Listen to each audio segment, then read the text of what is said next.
이 시간 우리 함께 하나님이 진노하시는 이유라고 하는 제목으로 하나님의 말씀의 은혜를 나누어 보고자 합니다. 이제 사무총회를 마치고 올 한 해 회기를 마쳤습니다. 그리고 내년 한 해를 이제 준비해가는 시점 가운데서 어떤 말씀을 전해야 될까라고 하는 고민을 하게 되다가 오늘 본문을 선택하게 되었습니다. 어, 저도 개인적으로 이 본문을 선택하는 데 있어서 좀 부담이 있었습니다. 이제 새로운 출발이면 좀 희망을 이야기하고 소망을 이야기하고 뭔가 좀 나아질 미래에 대해서 이야기해야 되는데 제목 자체가 좀 그렇지 않습니까? 하나님께서 진노하시는 이유, 뭐 진노가 자꾸 들어가고 막 이러니까 안 그래도 힘든 삶인데 또 진노를 받아야 되나 막 이런 생각이 드는 말씀을 이렇게 좀 준비하면서 그래도 올 한 해 우리가 좀 준비하고 정리하고 넘어가야 될 것들은 좀 넘어가야겠다라고 하는 생각들을 하면서 오늘 본문을 준비하게 되었습니다. 여러분, 그 인간관계를 이렇게 맺다 보면 인간관계를 참 잘하는 사람들이 있습니다. 정말로 인간관계의 달인이라고 이야기할 만큼 상대방을 잘 배려하고 또 그 사람의 필요가 무엇인지 잘 알고 또 그것을 제대로 잘 채워주는 사람들이 있어요. 그런 사람들을 보면서 야, 저 사람들은 어떻게 저렇게 인간관계를 잘할 수 있을까라고 하는 생각을 하게 되어집니다. 그런데 그런 사람들의 특징이 있습니다. 특징이 뭐냐면 뭐 전부 다 그런 것은 아니겠지만 거의 삼형제 이상 되는 그 형제들 가운데 낀 사람입니다. 그러니까 보통 형제가 세 명이면 첫째, 둘째, 셋째 가운데 둘째들이 굉장히 인간관계를 잘하는 경우들이 많이 있습니다. 왜 그럴까요? 첫째는 보통 우리나라 정서상 어떻게 보면은 좀 가장으로서의 대우를 받고 자란 사람입니다. 그렇기 때문에 좀 과묵하고 책임감도 있기는 하지만 어떠한 다른 사람의 눈치를 보기보다는 자기의 주관이나 어떠한 자기가 생각하고 있는 것들을 진행하는 부분들, 리더십이 있는 경우가 참 많이 있죠. 그리고 막내는 어떻습니까? 막내는 또 사랑을 많이 받고 자라다 보니까 천방지축입니다. 자기 마음대로죠. 제가 막내거든요. 그래서 그런 경우들이 참 많이 있습니다. 그 사이에 낀 둘째는 보통 형이 혼날 때 형한테 치이고 동생한테 이렇게 맞는 뭐 이런 맞는 게 아니죠. 눌리는 뭐 이런 일들이 있습니다. 그러면서 자연적으로 눈치를 좀 보게 되어지는 경향이 생기는 것 같습니다. 그것이 전화위복이 되어서 다른 사람의 필요를 살필 수 있는 능력을 갖추게 되고 그러다 보니까 상대방과의 어떠한 인간관계에 있어서 관계를 잘 맺어가는 모습이 있다라는 것이죠. 첫째가 혼나는 것을 보면서 아, 나는 그러지 말아야지, 눈치 보고 슬 빠지는 뭐 이러한 엄청난 능력이 생기는 게 둘째들의 모습이라는 겁니다. 그러면서 인간관계를 참 잘합니다. 여러분, 우리가 신앙생활하는 데 있어서 신앙생활을 잘할 수 있는 방법, 그것 중에 하나는 무엇이냐면 어떤 하나님이 우리에게 말씀하고 있는 어떤 말씀에 대한 것들을 우리가 잘 받아들이고 그 눈치 따라 잘 행동하는 것이 아닐까라고 하는 생각을 해봅니다. 여러분, 오늘 본문의 말씀은 우리가 참 잘 알고 있는 내용의 말씀이죠. 이스라엘 백성들이 하나님의 은혜로 말미암아 출애굽했습니다. 정말로 노예 생활로부터 하나님, 우리가 너무 고통스럽습니다, 우리를 좀 건져 주십시오라고 하는 그 부르짖음을 하나님이 들으셔서 이스라엘 백성들을 애굽에서부터 출애굽시키셨어요. 그리고 몇 개월 정도 지나고 난 다음에 이제 광야가 그들의 정착지가 아니기 때문에 가나안으로 들어가야 되는 상황입니다. 가나안으로 들어가기 직전에 하나님께서 각 지파에서 한 사람씩 12명을 선택해서 가나안 땅을 정탐하고 돌아오게 합니다. 그리고 난 다음에 보고를 받습니다. 보고할 때 10명의 보고와 여호수아 갈렙의 두 사람의 보고가 완전히 갈리죠. 그러면서 이스라엘 백성들은 어떤 보고를 선택합니까? 바로 10사람, 부정적인 보고를 선택하게 되어집니다. 그 보고를 받고 이스라엘 백성들이 하나님을 원망합니다. 그게 바로 오늘 본문의 내용입니다. 그 내용을 쭉 살펴보다 보면 하나님이 이스라엘 백성들을 향하여 이야기하기를 그들에 대하여 받는 어떠한 느낌을 무엇이라고 받고 있냐면 왜 이 백성들이 나를 멸시하느냐라고 합니다. 그러니까 이스라엘 백성들이 어떻게 보면 하나님을 향하여 원망하고 있는 그 원망에 대해서 하나님은 이스라엘 백성들의 그 태도를 어떤 태도로 받아들이고 있냐면 나를 멸시하고 있다라고 받아들이고 있다라는 것이죠. 여러분, 이 설교의 내용들을 쭉 한번 이야기할 때 언젠가도 제가 한번 말씀드렸던 것 같습니다.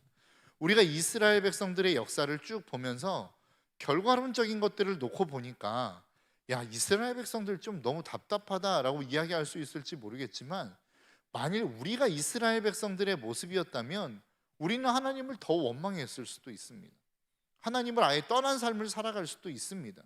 왜 그렇습니까? 그럴 수밖에 없는 상황이기 때문에 그렇습니다.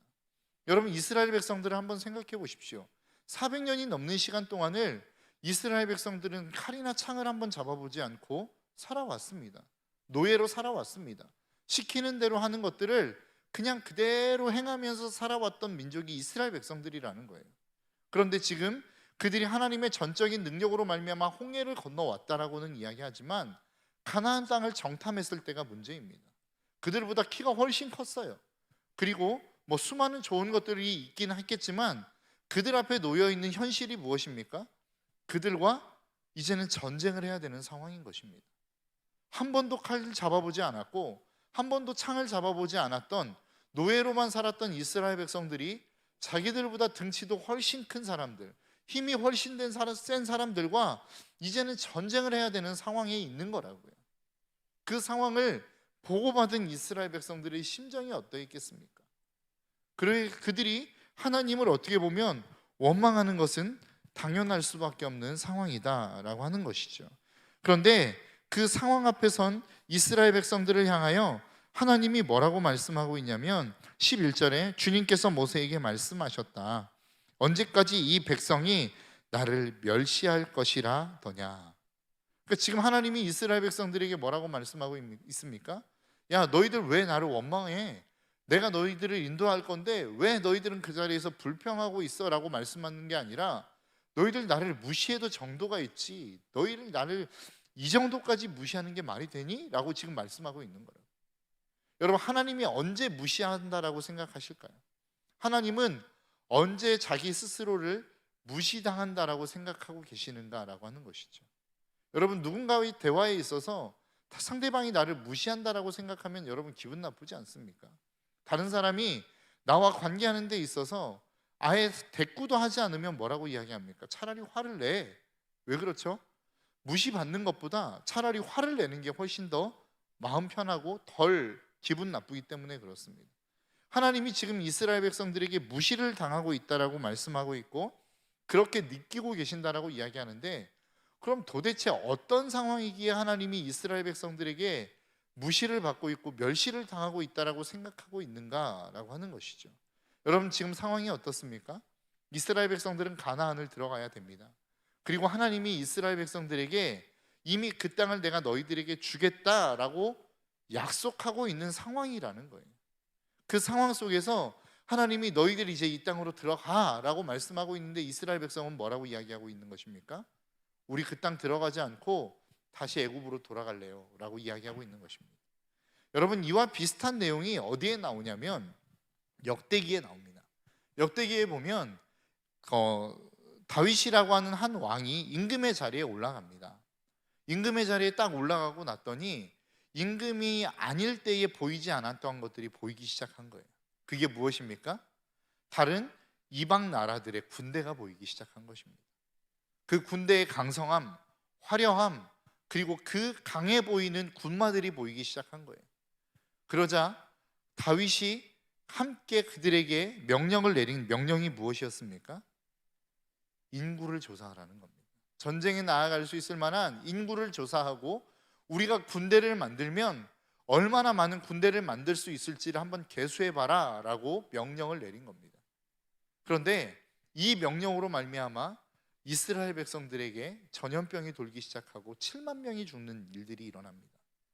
여러분, 이 역시도 하나님이 정말로 다윗에게 어떻게 보면 나를 멸시했다라고 하는 느낌을 받을 수 있을 만한 사건이 바로 이스라엘 백성들의 인구를 계수했던 사건이었다라고 하는 것이죠. 그렇다면 이 두 사건을 통해서 하나님은 어떤 사건을 통해 하나님을 섬기는 사람들로 하여금 멸시를 받는다라고 생각하는가라고 하는 것입니다. 그것은 바로 하나님을 인도자로 삼지 않고 하나님을 나의 보호자로 삼지 않고 나의 힘, 나의 능력을 나의 주권자, 나의 보호자로 삼는 그 행태를 통하여 하나님은 자신이 멸시를 받는다라고 생각하신다라는 것이죠. 여러분, 우리의 삶의 이야기로 한번 돌아와 볼까요? 우리의 삶의 이야기로 한번 돌아와 보면 우리는 수많은 힘을 키우고 싶어 합니다. 수많은 힘을 갖고 싶어 합니다. 그런데 그 힘을 왜 키우려고 하느냐, 왜 가지려고 하느냐, 이것들을 우리는 한번 생각해 볼 수 있어야 된다는 것이죠. 여러분, 오늘날의 시대를 보면 수많은 사람들이, 청년들을 보면 청년들이 지금 많이 몰리고 있는 곳 가운데 하나가 어디입니까? 바로 공무원의 자리입니다. 공무원을 준비하고 공무원에 대해서 그렇게 되고자 하는 사람들을 제가 비난하거나 비판하려고 이야기하는 게 아닙니다. 제가 드리고 싶은 말은 청년들의 마음속에 자기가 하고 싶은 일들이 있지 않습니까? 자기가 정말로 꿈꾸던 바가 있지 않아요? 자기가 가지고 있는 달란트가 있지 않습니까? 그런데 왜 그것들을 다 포기하고 모두가 다 공무원의 자리로 가려고 하는가라고 하는 것입니다. 많은 이유들이 있을 수 있겠지만 가장 주된 이유가 무엇입니까? 안정적이기 때문에 그런 것 아닙니까? 여러분, 우리는 이 세상에서의 어떤 직업을 통해, 위치를 통해, 어떤 가지고 있는 소유를 통해 우리의 안전을 보장받고 싶어 합니다. 그런데 오늘 본문의 내용을 통해서 보든 아니면 다윗의 이야기를 통해서 보든 그렇게 내가 안정을 얻고자 하는 그 대상, 그렇게 안정을 나에게 줄 수 있다라고 하는 그 대상이 하나님이 아닌 다른 대상이 되어지는 순간 하나님이 우리에게 느끼는 감정이 있다라는 거예요. 그게 무엇이라는 것입니까? 바로 멸시라는 것입니다. 하나님이 우리를 인도해 오셨고 앞으로도 인도해 가실 거라고 하는 하나님의 분명한 약속이 우리 가운데 있었고, 또 그 과정 속에서 하나님의 나타나심이 우리의 삶 가운데 분명히 있었다라는 겁니다. 그럼에도 불구하고 우리가 하나님이 아닌 다른 것을 나의 보호자로 삼는 이 행위, 이것을 하나님은 바라보며 무엇이라고 느끼냐면 이들이 나를 멸시했다라고 느끼신다라는 거예요. 여러분, 좀 어이없지 않습니까? 저는 이 말씀을 묵상하면서 좀 어이가 없었습니다. 그러면 도대체 우리가 어떻게 해야 되느냐라고 하는 거죠. 우리는 직장도 잡지 말아야 되고 앞으로 우리가 안정을 보장받을 수 있을 만한 다른 그 어떤 행위도 하지 말아야 됩니까? 라고 하는 의문이 생기지 않습니까? 그런데 성경은 그것을 이야기하는 것이 아니라 정말로 우리가 나아가는 데 있어서 우리를 안전하게 보장해 줄 수 있는 분은 하나님 한 분뿐이라고 하는 사실을 우리는 믿고 나아갈 수 있어야 된다는 거예요. 여러분들의 인생 속에 하나님이 주시는 비전들이 있으실 거예요. 하나님이 주신 꿈이 있을 거예요. 그런데 그 꿈을 포기하고 내가 안정적인 직장을 향하여 나아가는 이 모습이 있다면 하나님은 그것을 하나님을 멸시하는 행위로 보신다라는 겁니다. 그래서 제가 이 시간 우리의 청년들을 향하여, 온라인과 현장에서 함께 드리는 예배 드리는 우리의 청년들과 성도님들을 향하여 제가 도전하고 싶은 도전이 있습니다. 그게 무엇이냐면 여러분들의 꿈을 찾아가시라는 거예요. 여러분들이 하나님이 여러분들에게 주신 가슴 뛰는 일을 찾아가라고 저는 말씀드리고 싶어요. 여러분, 무엇이 안정을 줄 수 있다면 여러분, 그것이 여러분들의 인생 가운데 얼마나 많은 안정을 줄 수 있을 것입니까? 우리가 안정을 줄 수 있다라고 생각하며 찾아갔던 수많은 일들이 있지만 여러분, 그 일들이 코로나 하나로 말미암아 모두가 다 뒤집어져 버린 상황을 우리는 겪고 있지 않습니까? 목사님, 제가 가려고 하는 길은 정말 아무도 알아주지 않아요. 수많은 사람들이 멸시해요 라고 하는 그러한 일일 수도 있어요. 그러나 저는 그 일이 여러분들의 가슴을 뛰게 하는 것이라고 한다면 그 길을 가라고 말씀드리고 싶어요. 2021년 한 해를 우리가 준비하며 나아가면서 우리가 하나님 앞에서 정말로 도대체 무엇을 준비하며 나아가야 될 것인가, 어떠한 진로를 우리가 계획하며 나아갈 것인가 라고 하는 것들을 우리가 기대하고 준비하며 나아갈 때에 저는 여러분들에게 말씀드리고 싶은 것 중에 하나는 가슴 뛰는 일을 하라고 저는 말씀드리고 싶어요. 그것이 비록 수많은 사람들이 멸시하는 일이라 할지라도, 그 일들이 비록 수많은 사람들이 알아주지 않는 일이라 할지라도, 많은 사람들로 하여금 인정받지 못하는 일이라 할지라도 저는 그 길을 가라고 말씀드리고 싶다고요. 여러분, 창세기에 보면 요셉의 이야기가 나옵니다. 요셉이 그 모든 일들, 애굽의 총리의 자리에 올라가서 아버지와 그 모든 가족들을 정말로 그 땅에서 모시고 오죠. 그리고 고센 땅에 자리 잡게 합니다. 그런데 임금을 만날 수가 없었어요. 왜 그렇습니까? 그 당시에 있어서 그 애굽 땅에 사는 많은 사람들은 어떠한 목축업을 멸시했던 사람들이기 때문에 그렇습니다. 그러니까 목축업이 그 당시의 모든 이집트 땅에 근간이 되었던 산업이 바로 농업이었는데, 그 농업이 아닌 목축업에 종사하고 있는 사람들은 멸시하고 천시했던 것이 그 당시의 사회의 모습이었습니다. 그러니까 고센 땅에 요셉의 형제들과 아버지가 왔을 때에 어떻게 보면 그 왕을 뵙기 참 힘든 상황이었습니다. 그런데 그때 당시로 보면, 지금으로 이야기하자면 아들 찬스겠죠. 아들 찬스를 통해서 바로를 만나게 되지만, 결국은 목축업을 멸시한다라고 하는 그 상황을 피해갈 수는 없었다라는 것입니다. 그런데 여러분 한번 생각해 보세요. 이 목축업에 대한 멸시가 영원히 갔습니까? 그렇지 않습니다. 잘 성경을 살펴보면 이스라엘의 그 전 세계적으로 풍년이 7년 들고 그 이후에 무엇이 듭니까? 흉년이 7년 들죠. 흉년이 7년 들자 어떤 일들이 일어나냐면, 수많은 사람들이 자신들이 가지고 있는 재물을 가지고 와서 팔기 시작합니다. 그 재물을 팔기 시작하다가 이제는 재물도 없고 은도 없고 금도 없어서 그 다음에는 무엇을 가져오기 시작하냐면, 자신들이 기르던 가축을 가지고 오기 시작합니다. 성경을 자세히 보면 그 가축들이 넘쳐나기 시작해요. 그러면서 어떤 일들이 일어나기 시작합니까? 그 고센 땅으로 많은 사람들이 몰려들기 시작합니다.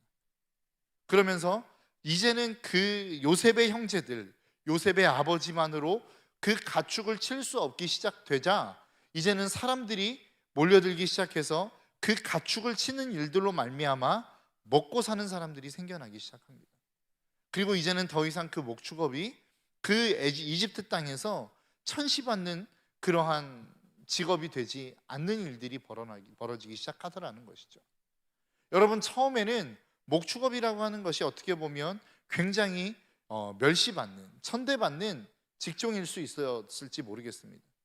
그러나 요셉이라고 하는 한 사람을 통하여, 그리고 요셉의 가정이 그 자리를 굳건하게 지킴으로 말미암아 목축업이 더 이상은 멸시받는, 천대받는 직업이 되어지지 않았다라는 것이죠.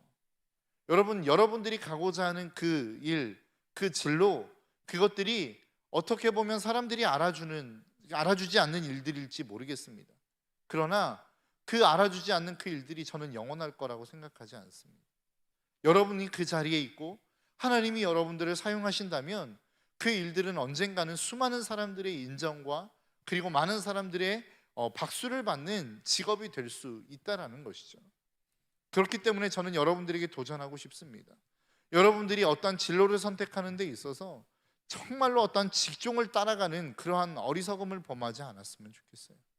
이 직업이 정말로 많은 사람들이 알아주는 직업이기 때문에 나는 이 직업을 선택한 것입니다, 그렇게 이야기하는 사람들이 우리의 청년들 가운데는 많지 않았으면 좋겠어요. 내가 갔더니 그곳이 정말로 하나님이 일으켜 세우시는 유명한 직업이 되었습니다라고 하는 이러한 간증들이 있기를 저는 소망합니다.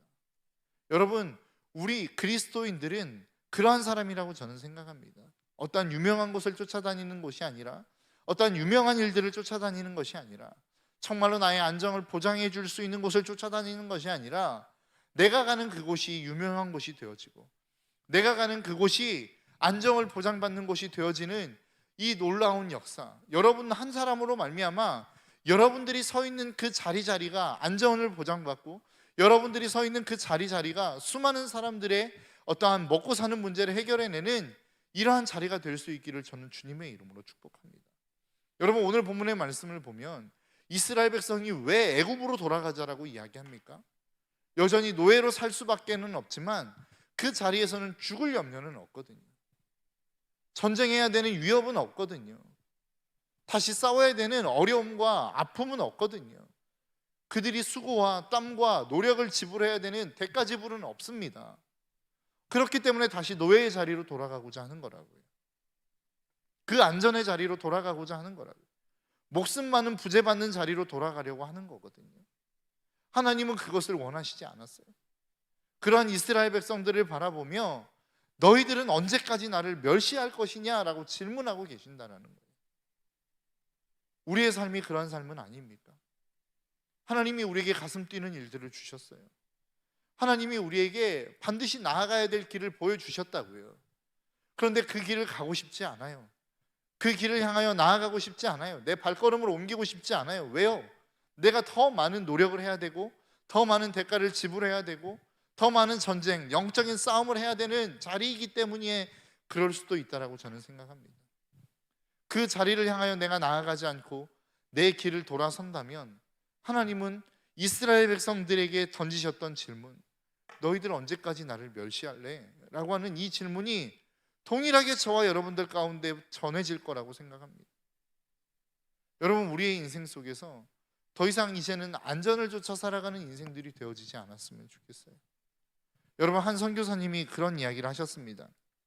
우간다에서 선교하시고 이제 미국에서 목회하시는 목사님이신데요, 단기 선교를 갔을 때에, 그리고 그분이 선교지에서 조금 이렇게 안식년차 딱 나오셔가지고 함께 식사할 수 있는 시간이 있어서 식사할 때 그런 이야기를 했습니다. 그때 당시에 우간다라고 하는 그 지역이 종족 간의 전쟁이 계속 일어나는 때였습니다. 그래서 한 부족이 공격을 받아서 남자들이 많이 죽어나가면 다시 복수하면서 일어나서 힘을 모아서 다른 종족을 또 치고 죽이는 이러한 일들이 계속적으로 발생하는 그런 때였거든요. 그때 선교사님에게 질문을 한번 했었어요. 선교사님 계신 곳은 안전합니까? 라고 질문했을 때 함께 나오신 사모님이 그런 대답을 하셨습니다. 우리가 살아가는 어느 곳도 안전하지 않습니다. 우리가 주님 안에 있을 때 주님 안에 있는 그 자리가 가장 안전한 것입니다. 제가 이 이야기를 들으면서 굉장히 저의 삶의 모토로 삼고 싶은 말로 들렸었던 때가 있었습니다. 여러분, 우리는 수많은 안전을 찾아가고자 하죠. 그것이 나의 직장이 나의 안전을 보장해 준다라고 생각하면 우리는 그 직장을 들어가기 위해서 몸부림을 칩니다. 누군가의 결혼, 누군가의 만남을 통해서 그 결혼이 나의 안전을 보장해 줄 수 있다라고 생각하면 죽기 살기로 그 사람과 결혼하려고 몸부림칩니다. 아니면 어떠한 소유가 나에게 안전을 보장해 줄 수 있다라고 생각한다면 우리는 그 소유를 얻기 위해서 죽기 살기로 달려드는 일들을 하죠.